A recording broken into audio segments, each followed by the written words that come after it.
The topics and opinions expressed in the following show are solely those of the host and their guests and not those of W4CY Radio, its employees, or affiliates. We make no recommendations or endorsements for radio show programs, services, or products mentioned on air or on our web. No liability, explicit or implied, shall be extended to W4CY Radio or its employees or affiliates. Any questions or comments should be directed to those show hosts. Thank you for choosing W4CY Radio.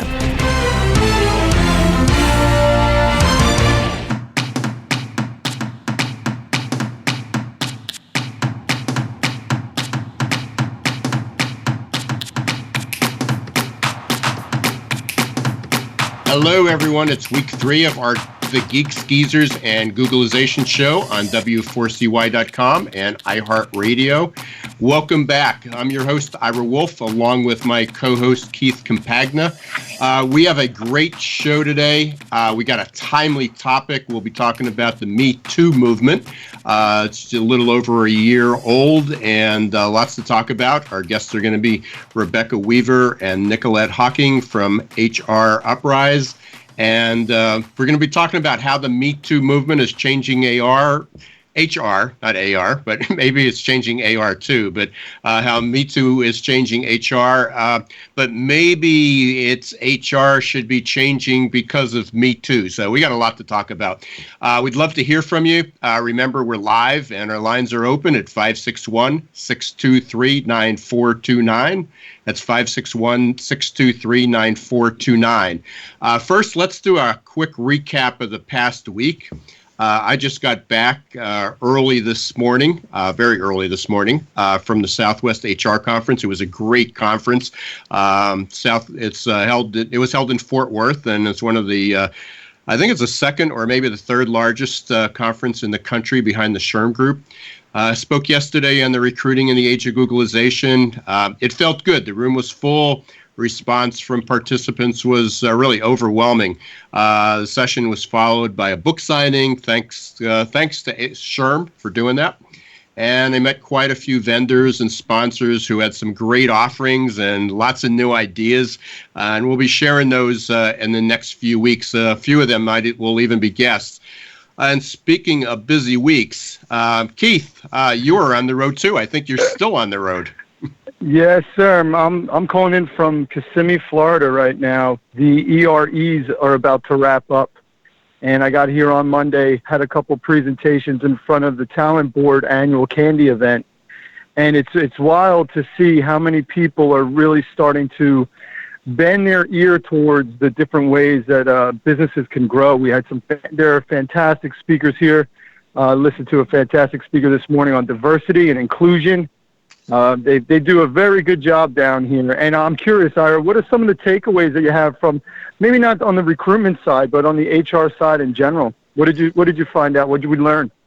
Well, obviously, technology is huge. I mean, it's, from vendor to vendor, there's just things that are going on. Certainly, a lot of the topics. That's why I was excited about today's topic about Me Too. There was a couple people talking about similar things. That certainly has to do with diversity and inclusion. I've been around I've been in this business for 24 years, but I've been in business for almost too long. Ever since the beginning. We've been talking about diversity, inclusion, harassment, communication, getting along. So, as much as things change, sometimes they don't change at all. Again, from everywhere, from new assessments, there wasn't a lot of. Interesting enough, there was one or two, I think there were 3 companies that had ATS, applicant tracking software. One of them was one that we represent, and the other 2 were actually the back end to it. So it was interesting. There wasn't a lot of there's probably more at your conference and some of the other conferences I've been to, but there wasn't a lot of technology. There was more of what I keep talking about is putting the H back in HR. Trying to keep the human aspect to it.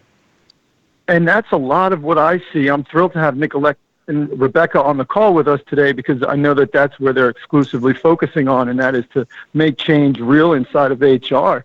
But the key element that I kept seeing and hearing from whether or not be somebody stopping by the job light booth or somebody speaking is this notion of we've got to change the way we view the world and what a department best can do that other than HR? And there's a lot of seemingly almost like a revolution of the human element getting put back in.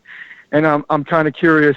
I'd love to hear about with Nickolett and Rebecca. And you think, because there's no time like the present, but it's always been like this in HR, it seems. You have a more than a couple of years on me in terms of having these kind of conversations. It's really fascinating to see where this momentum is starting to go, because as we've talked about in the earlier shows, where are you going to get the people? If you want your company to grow, there's a lot of challenges that are at play here, and inherently HR is at the center of the storm. Yeah, no, and you're talking about good people. I mean, that's part of the challenge. I can't tell you how many times people said, we put a job posting and our problem's not getting applicants. We'll get 100 or 200 applicants, but out of that, there may only be 1 or 2 that seem to fit our culture or get it. And there's a lot of things that go into that, but certainly, go ahead. Well, today we had a speaker. Tolan Ellis, he came in and talked about D&I, diversity and inclusion, and the idea that you might think that you have a pipeline problem, but how are you coming to terms with the idea that there is a massive amount of minorities that are out there that are eager to get involved? How are you marketing? How are you growing the community? Mm-hmm. How are you attracting them? And the further down the rabbit hole you go, the more you see that the old processes just simply will not do. And now we find ourselves in a place where HR, for all of its wonder, they tend to lag behind. So I think you've teed it up pretty well, and we do have Rebecca and Nickolett on the line. Just a little bit of a brief background. I'm going to have them explain a little bit more about what their company does, because it's got a great name. I had to look at it a couple times, but it's HR Uprise. So we'll definitely get into that. Rebecca is the head of people and culture at Rational Interaction. She's got a wide range of experience. I'm not going to go into all the details there. We'll post their bios up on the website once we're done.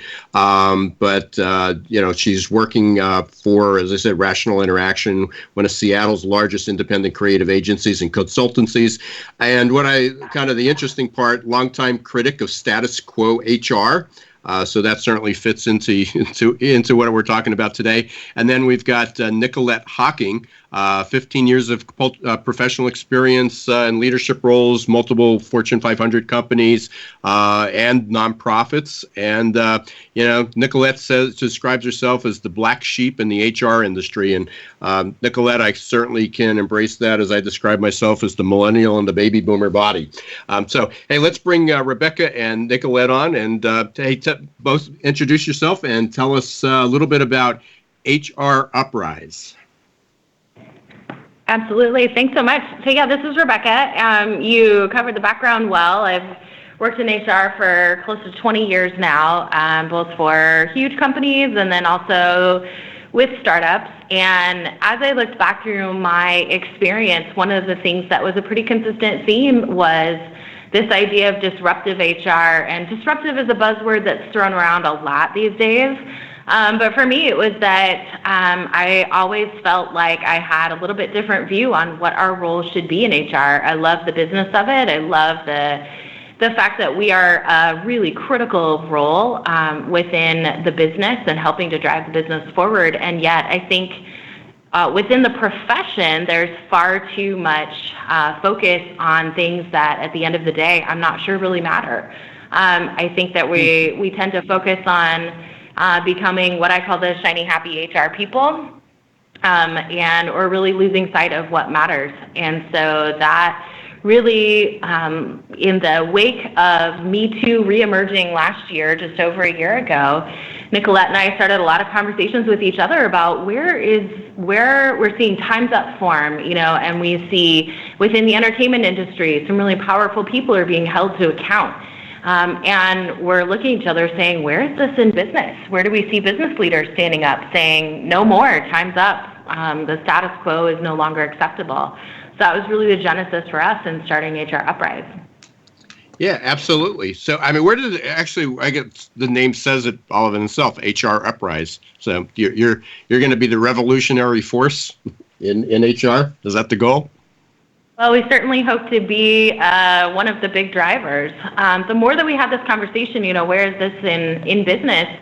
The more that we really recognize that there is a role within most of business, and there is a profession that has a huge opportunity to really play a really critical role in helping to drive business forward, especially when it comes to the culture, when it comes to eradicating sexism and racism in the workplace and things that are so critical that this Me Too conversation has brought about. And yet this is the same profession that we feel also needs a reckoning, that this is a really critical time for us to take a look inward and say it's important for us to recognize that we have been complicit, we've been part of the problem. And in order for us to be able to move forward, we think it's really critical for us to recognize that and call it out. So, what's the reception been? I mean, you've got the name out there. You've obviously got a background. You got a great message. How are you when you bring this up? I assume you're in a lot of conversations. What's the reception on the business side to you? Well, it's Nickolett here. I've got to tell you that we put it out there first just as a social channel, and Rebecca likes to say we kind of put it out there as a test balloon. And it was instantaneously a mobilization of what I like to say all the black sheep in HR, which was really refreshing for us to see. I think the other thing that we weren't expecting, because we truly were focusing on, again, what we thought was this HR audience and how they needed to mobilize in this area. But what we saw is a huge influx of employees reaching out to us saying, can you talk to my HR department? Can you talk to my CEO? Can you talk to our senior leadership team? We need this thought leadership within our organization. And that to us just showed us that what we're doing is so needed. If that doesn't tell you that HR needs to change, I don't know what else does. Yeah, and interesting.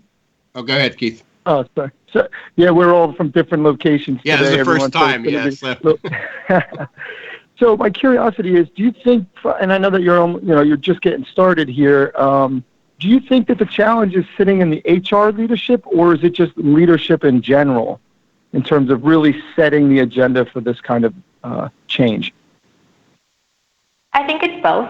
I think you can't, don't think they're mutually exclusive, right? That's you have to combine them together. I think with any type of power dynamic, which is where HR somewhat sits, if you look at this patriarchal systematic power dynamic that we're all talking about now, that researched with this Me Too movement, it's the same thing within HR. We need to look at that power dynamic that HR sits within its leadership team and who they report up to. But you're absolutely right when it comes to leadership also playing when I say leadership at all levels, but specifically senior leadership, playing this large role in activism and speaking out for what the company believes in and taking a stand on it. So HR absolutely plays a role, but leadership in general has a responsibility. We like to say that you don't have the right to remain silent any longer, and that's true of everyone in any role that they play, but specifically leadership for setting the direction for their company. I think one other thing that we have really looked at, especially for HR being our audience, is that there's been a lot of talk, and especially as Me Too resurfaced and the conversation grew this collective consciousness, one of the things that was discussed over and over again was this role of HR. Well, we heard over and over again, don't go to HR if you are harassed in the workplace. HR's job is solely to protect the company, with this idea that had to be to the exclusion of the safety of individual employees. And one of the big components of our message is that HR actually has far more power than they realize, and at minimum is far less powerless than we're given credit for. And again, that's something that really has to start from within, a recognition that we really do have much more control than is being portrayed or that we even see for ourselves at times. Hey, we're coming up on a break here. We got to thank our sponsors, Success Performance Solutions and JobVite. You'll be hearing from them in just a minute or two. When we come back, we're going to be continue our talk with Rebecca Weaver and Nickolett Hocking from HR Uprise. We're talking about the Me Too movement and HR and the role. We got a lot to talk about, and when we come back, we're certainly going to talk about next week's, or what was happening just in the last few weeks with the Me Too movement and sexual harassment, which was on center stage. So we'll hear from our sponsors, and we'll be right back.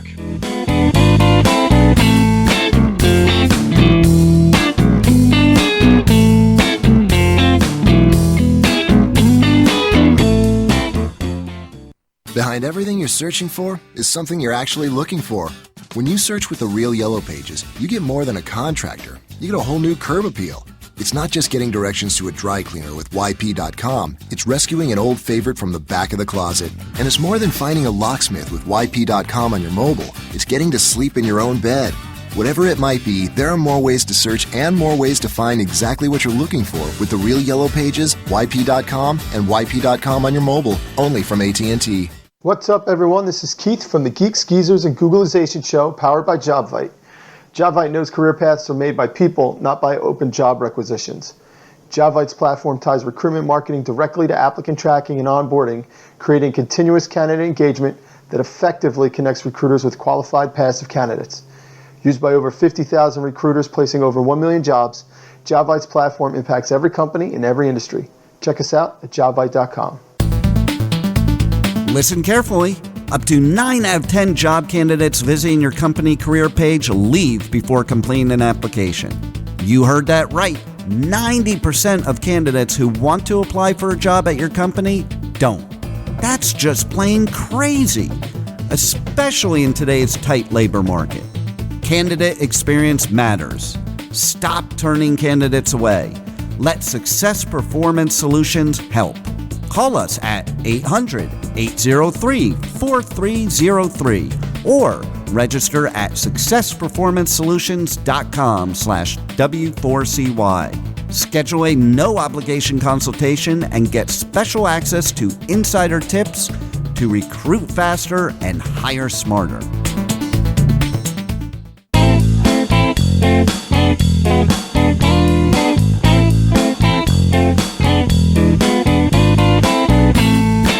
Hey, we're back to the Geeks, Geezers, and Googlization show. This is Ira Wolf. I'm with Keith Capagna again. And we got our guest, Rebecca Weaver and Nickolett Hocking from HR Uprise. And we've been talking about the Me Too movement and HR. Certainly I don't want to go too far down the political trail with this because we want people to, of all parties, to keep listening. We want a diverse group and want to include everyone. But obviously, center stage was sexual harassment a couple weeks ago. National stage, millions and millions of people were watching the hearings. There's a lot been in the news over the past 4 months. Actually, I guess for a year. Talking especially in the entertainment industry. So I guess my question is that, just to get your comments or thoughts and was, do you think what happened with the Judge Kavanaugh's, or Justice Kavanaugh's, I guess now, nomination or selection to the Supreme Court, was that whole episode, is that going to help? Is it going to hurt? It certainly brought awareness. What do you think? I think it certainly showed, and especially the outcome showed how much work we still have to do. One of the things we've talked about as we have talked to HR audiences about harassment is this idea of believing one lone voice and how much additional corroborating evidence is required. And this is where it's really, really important to make the distinction between the legal definition of harassment and what is just simply unacceptable behavior within your workplace. And again, this is where I think traditional views of HR tend to stick just to the legal definition of harassment. And again, it's very, very specific. It covers very specific people, which again, we could go down that rabbit hole about who it doesn't cover. But it's a very, very specific definition. To be honest, the bar is pretty high to be able for things to reach the level of legal harassment.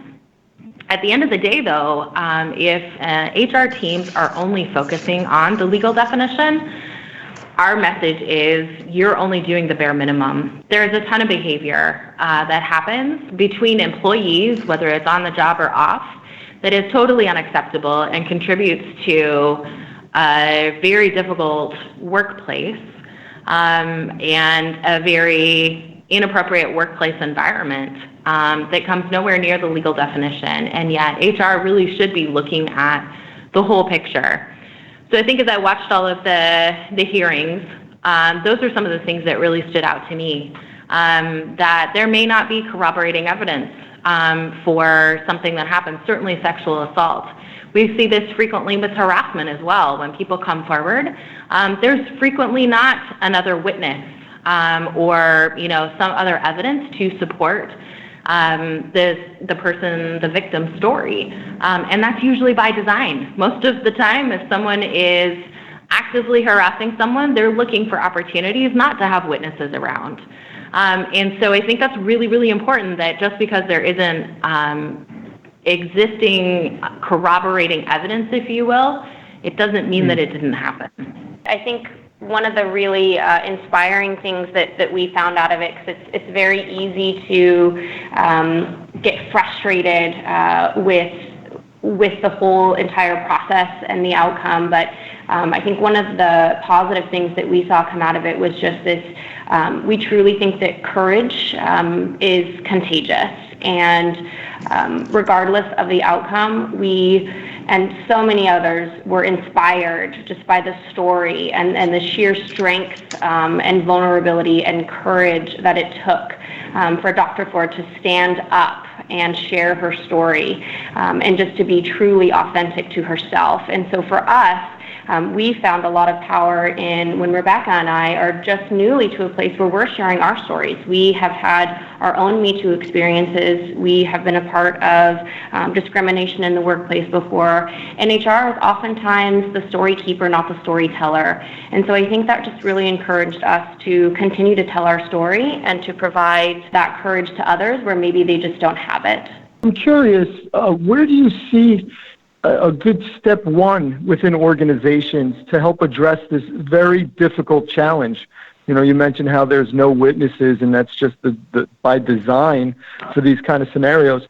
What kind of message, or what can you tell our listening audience in terms of a good first step, or what have you seen happening that's been able to produce some sort of positive momentum in the right direction?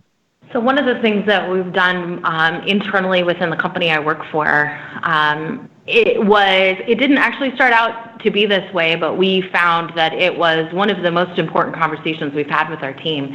We literally just opened it up for our team. We set up a mechanism for them to send in their questions anonymously if they chose.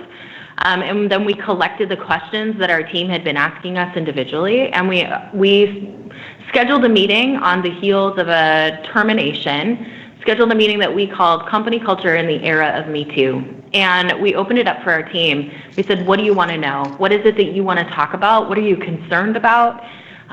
What are you thinking about? Let's just open up this dialogue with our team. And it actually became a series of meetings.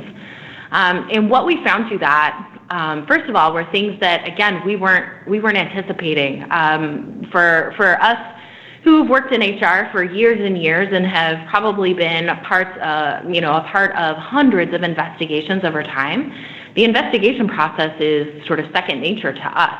But it was one of the things that for a lot of our employees, it felt like a mystery. What happens when somebody comes forward? What is the process? How do you make decisions?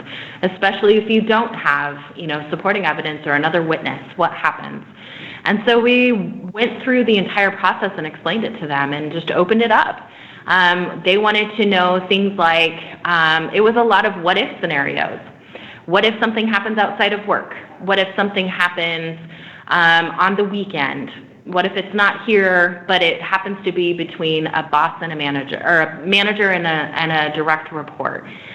So it's all of those kinds of things. And we made it an open dialogue with the team. We said, okay, here's some of the principles that we would look through. So we talked about power dynamics and how that comes into play.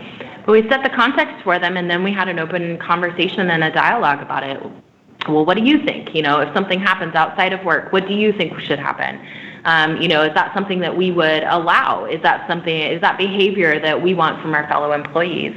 And what it ended up being, though, this was the part that was a very pleasant surprise for us, is that it ended up being a mechanism for us to get our group to sort of agree internally, and it ended up being a form of what's now referred to as either bystander training, or I prefer the term ally training.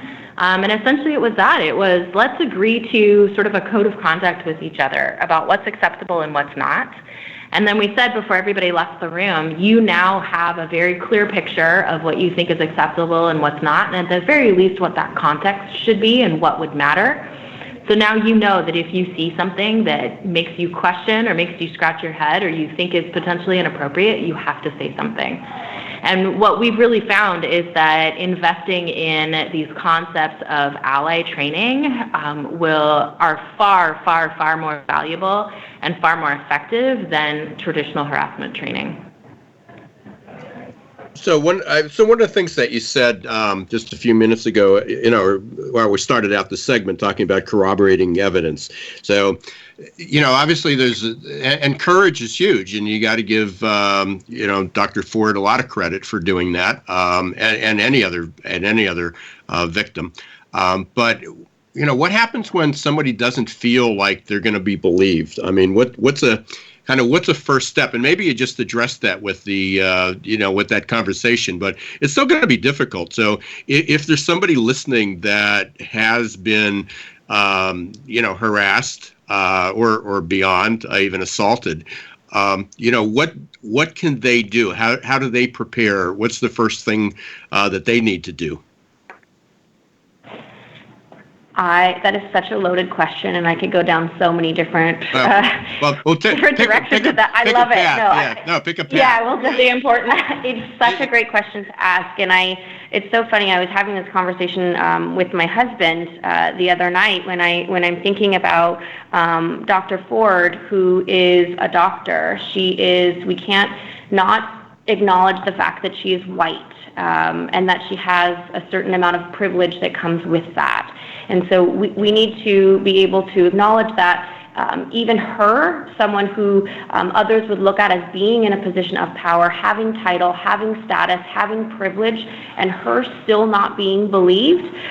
Could you imagine if you were someone else who was in a minority group, who didn't have the type of support that she had, and how would they even begin to feel comfortable sharing their story and having any inkling of being believed? And so I think that was another really big thing that we saw, was we have to have these people in these positions of privilege telling their stories first, in order to somewhat normalize it for others who are in a minority or a marginalized class. But I think the first thing is to go to someone, hopefully, that would be supportive. So what we say in the workplace is, maybe your first step is in HR, and that's okay. But is there an ally, or is there someone at work that you could talk to first and say, hey, this is happening. Have you experienced it? Tell me your thoughts. A trusted advisor that you have at work that you could talk to first. We oftentimes hear from employees that was their first step. And oftentimes that particular individual is the one that comes forward on behalf of the person who is actually harassed or a victim. So if you can't go to HR, you don't feel like you can go to leadership, see if you can't speak to someone that you trust within your organization first. And that brings us... Awesome. Yeah, no, absolutely. We're going to come back because I got about a dozen other questions here, so we're down that rabbit hole. But we are up against another break. We want to, again, give a few minutes to our sponsors, Success Performance Solutions and JobVite. We're talking to Rebecca Weaver and Nickolett Hocking today on the Geeks, Geezers, and Googlization show. We're talking about the Me Too movement and HR and companies and harassment, and can't wait to get back. So we'll be back in just about 2 minutes, and we'll take you out to the break.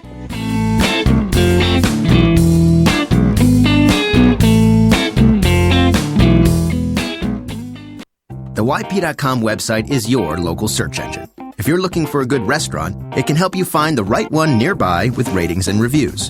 Or if your car breaks down, you can use the YP app to find the closest repair shop. Or maybe you're just looking for something to do on a Friday night. Well, it has great local coupons for all sorts of things in your area. No matter what, when, or where, if you're looking for something, YP Local Search can help you find it. So go to YP.com or download the app to search local, find local, and save local. What's up, everyone? This is Keith from the Geeks, Geezers, and Googlization show, powered by JobVite.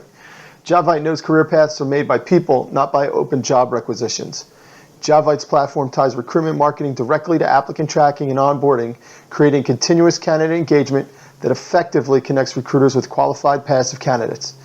Used by over 50,000 recruiters placing over 1 million jobs, JobVite's platform impacts every company in every industry. Check us out at jobvite.com. Listen carefully. Up to 9 out of 10 job candidates visiting your company career page leave before completing an application. You heard that right. 90% of candidates who want to apply for a job at your company don't. That's just plain crazy, especially in today's tight labor market. Candidate experience matters. Stop turning candidates away.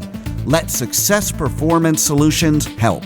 Call us at 800-803-4303 or register at successperformancesolutions.com/W4CY. Schedule a no-obligation consultation and get special access to insider tips to recruit faster and hire smarter.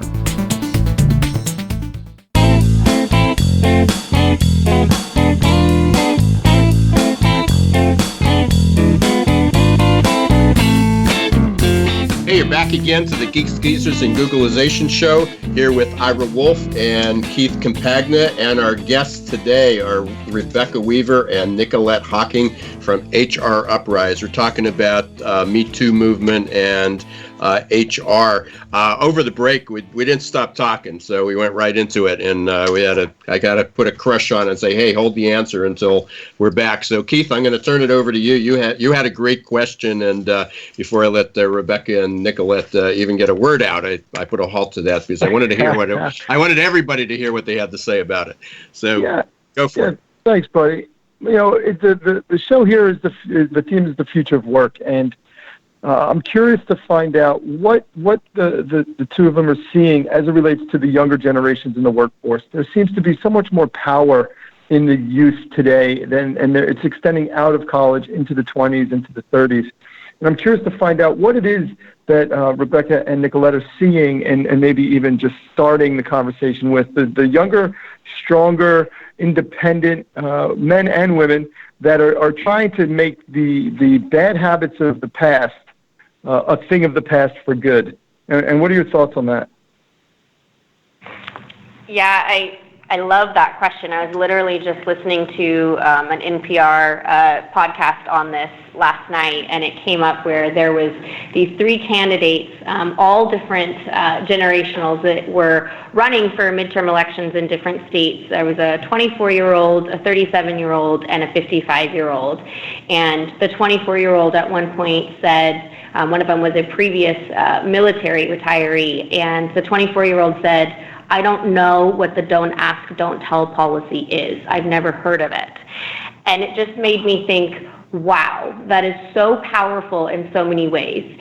You could take it in a way of saying, don't forget history, but for me, it just made me think, oh my gosh, this generation is growing up in unlimited information and access, where we did not have that before, which automatically puts them in a leg up.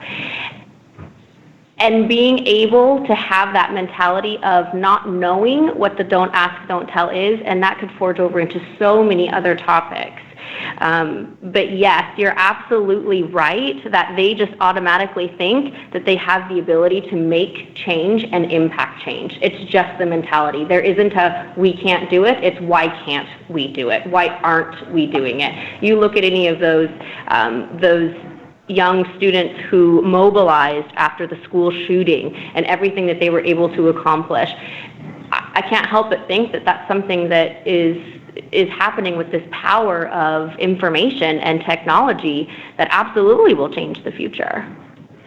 I think it's something too for someone like myself who is a Gen Xer, so a later generation. I think one of the things that's really important for us to think about as well as this new generation comes up and those that will come after, it's a huge responsibility that we have because the younger generations have such ubiquitous access to information. It shapes the way they think about things, and it's up to us, especially those of us who are in leadership positions, to ensure that the access to information they have is good information, that we are making solid decisions, that we are taking a stand for the things that are important to do, especially when it requires courage. And so as I think about that, it feels like a huge responsibility for us in leadership positions as well, as this new generation is coming up and working their way into leadership positions. Let's give them a much better sense of what is right and what's wrong, and what really is required in the workplace. So there seems to be this underlying tone, a little bit about certainly from the locker room talk, we've always done it, that's the way it is, to a little bit of a backlash on political correctness, on the other end of the extreme. And you hear it, just turn on any news show and there's a discussion about it. I mean, where do you see that playing out? I mean, how, what are the tips, I guess, you have for a company that starts this discussion and you're going to have blowback on both sides of people who are just too sensitive and,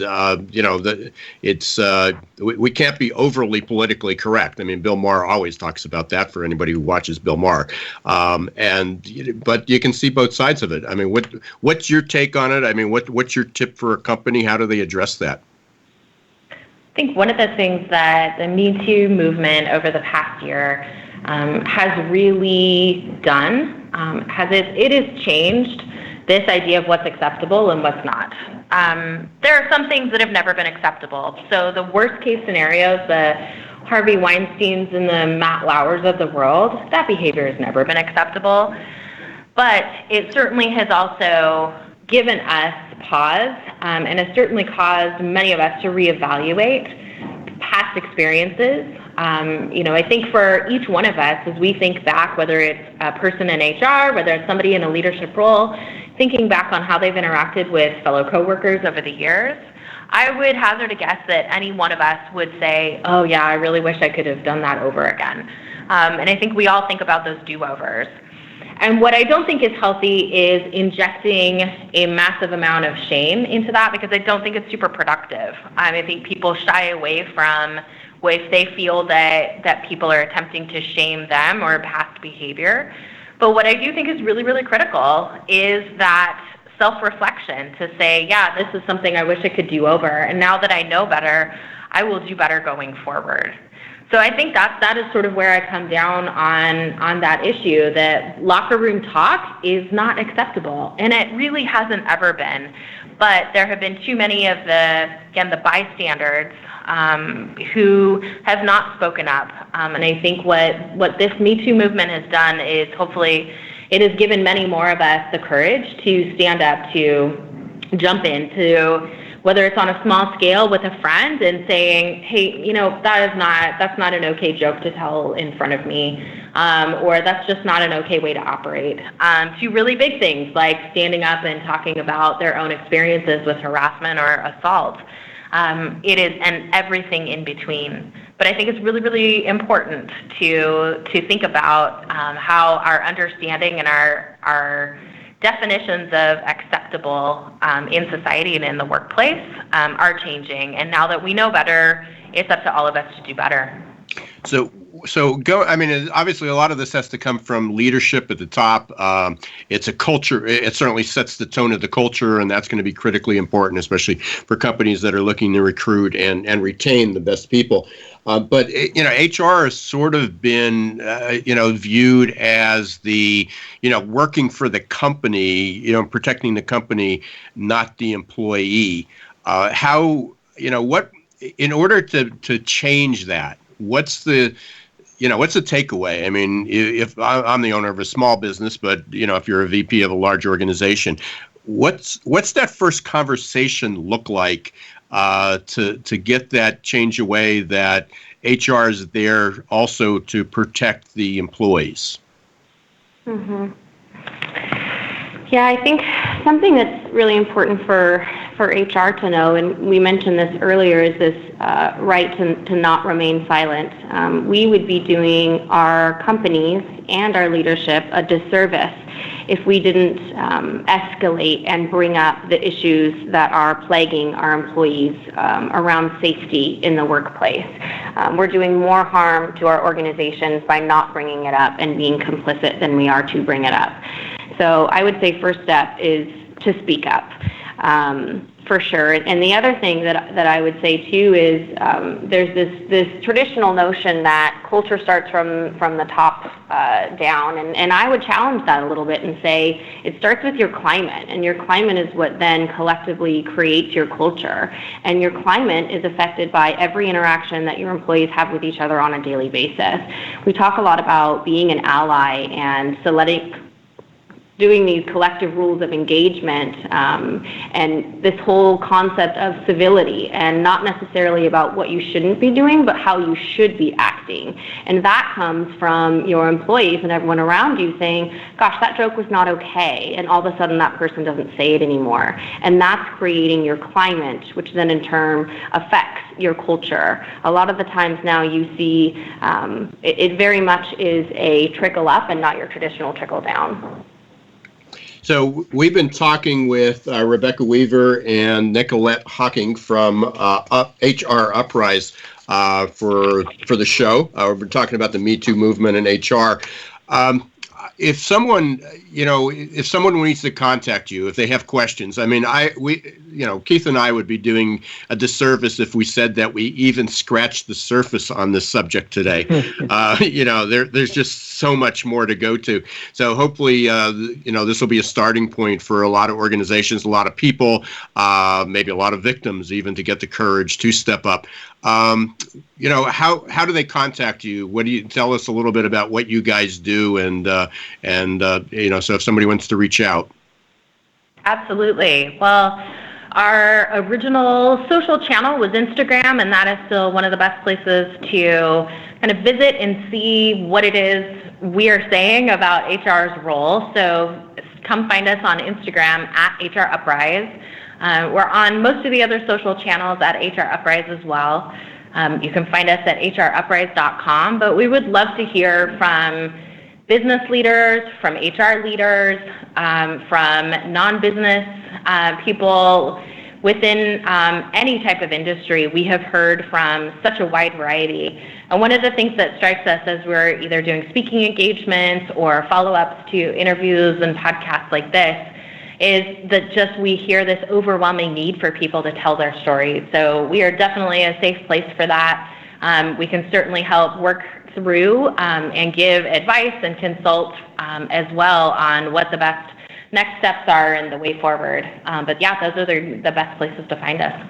Yeah, and I will put up your when we post this live on the blog and on the podcast. I'll include your both of your LinkedIn addresses so people can connect with you there as well. Great. So, any final words of wisdom? Again, we both Keith and I really appreciate you being here. What a great topic, so timely, and certainly wish you the best of luck. And but hopefully we'll be able to have you back. But any final words of wisdom here? Yeah, what's next for you two? Yeah, I guess my saying that I tell myself every day and I encourage others to do is just get comfortable with being uncomfortable. I think that's where it starts. That's what creates the status quo, is just continuing to remain in your comfort zone. So do one thing every day that makes you feel uncomfortable. Get curious, ask questions, don't stop talking, get uncomfortable. Love it. Thank you so much. Yeah, excellent. Thanks, guys. Appreciate it being here today. Hey, and Thank you. Hey, for everybody who's been part of the Geeks, Geezers, and Googlization show, we want to send a special thanks out to JobVite for being a sponsor, Success Performance Solution for being a sponsor. Check them out. And we've got a couple good things coming up. I've got a couple opportunities for additional sponsors. If you're interested, just let me know. I got a couple things going. Next week, we've got Janine Woodworth from JobVite. She's going to be visiting with us. Keith, you've had a lot more conversations with her than I have, and I think she's going to be talking about lessons she's learned from working with a lot of talent acquisition organizations. Am I correct? Yes, there are a few people out there in the industry that have the kind of scope and experience that she brings to any conversation. We've talked about this plenty, and I'm looking forward to having Janine on the show. But all things considered, you want to know where to step first and what course of action and course of direction you want to go in to change the way that your talent acquisition team can move into a more modern approach. Janine is the expert. Looking forward to having her on the show. I'm certainly excited to have her on, and that's obviously what I talk about every single day. I've also added a couple tools. I've mentioned this before, working on my Google for Jobs online video course, should be out by the end of the month. But listening to a lot of the people in some of my presentations, so I created a couple freebies. If you go up to my website, successperformancesolutions.com, and actually the easiest place is just click on the blog button, and on the upper right there's a free download. It's of tools that you can use to check how well you're doing on Google for Jobs or how to fix some things. I've created a guide. We're going to be able to post that up there too. If you want to get alerts and find out who the guests are for the next few weeks, I will be putting a calendar up there in the next, hopefully in the next few days. And we're pretty well booked, I think, through, we've got people scheduled all the way through December. So you can see who else is on the show. Anybody who's interested in being on the show, let us know. But if you go to successperformancesolutions.com/Geeks, Geezers, Googlization podcast, now that's a mouthful, you can, we'll be on the mailing list and we'll send you alerts as it goes there. Or if you just drop me an email, I'll send all the links in a single email back to you, and that may be the easiest one. So Keith, final words. What are your thoughts on today, and what's going on? Well, first and foremost, I'm so grateful for Nickolett and Rebecca's time and thoughts. Many thanks in that regard. Also, if you're looking to contact Ira or me, there's always LinkedIn. Check us out or touch base with us there. And the part here that just absolutely fascinates me, and it goes back to something we talked about, I think, every week, and that's the reality is that supply and demand of available positions and qualified people does not favor the employers. And something like this and the topics that we've discussed are so inherently about human behavior. I think it's going to be fascinating to watch certain companies that bite into this and get out of their comfort zone and see that if they promote the right kind of communication and the right kind of climate, and how, I'm not sure if it was Rebecca or Nickolett had mentioned it, climate will move to culture change. And with that, the word will spread fast. The younger people, the people that want to be involved with passion, are going to go to the companies that drive the better culture. Anymore, the employers simply don't have a choice. So it'll be curious to see what those male-dominated industries, like maybe software development, play a role into this versus maybe nursing, where it historically favors female employees. I'm fascinated with it. I hope that at some point, I'm sure the two of them are going to be real busy, but I'd love to get them back on the show in a couple months and see how the progress is going. And that may be a great question. I came from healthcare, and there's certainly been a lot going on there. But you're right. I mean, nursing's 98% female, and it might be a little bit less now. But wondering how much reverse harassment there may be in that case. So lots to talk about. So anyway, this is Keith Campagna. I'm Ira Wolf. The Geeks, Geezers, and Googlization show. We're on every Wednesday, 1 p.m. Eastern Time live on W4CY.com. You can catch us on iHeart Radio podcast. And until next week with our guest, Janine Woodworth, we'll be talking about talent acquisition. Have a great week, everyone.